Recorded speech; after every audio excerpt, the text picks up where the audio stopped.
Isa si Pamela May sa mga nagbakasakaling palarin sa trabahong Digital Job Fair ng Department of Information and Communications Technology dito sa Naga City.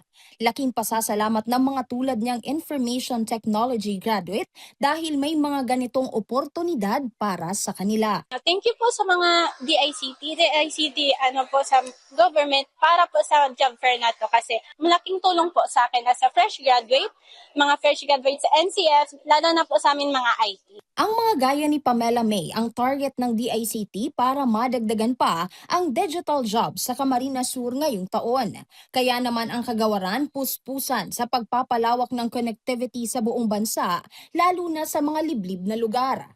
Layunin nito na magkaroon ng internet access ang mga Pilipino na magiging daan para makahanap sila ng digital at digitally enabled employment opportunities.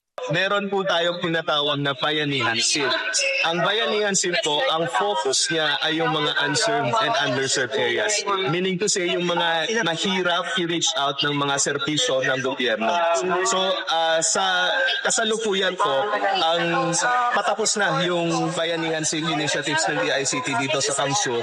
At meron po tayong 11,120 SIM cards na na-distribute po natin sa mga unserved and underserved areas.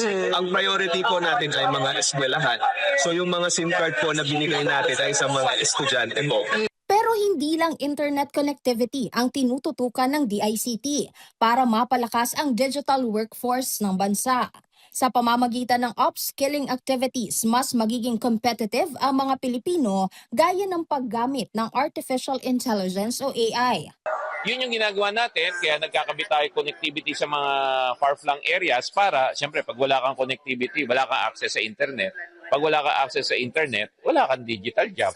Diba? So yun yun. So lumalawak na yung access natin sa internet, tapos na-skill up natin yung mga tao, mas dumadami nagkakaroon ng digital jobs.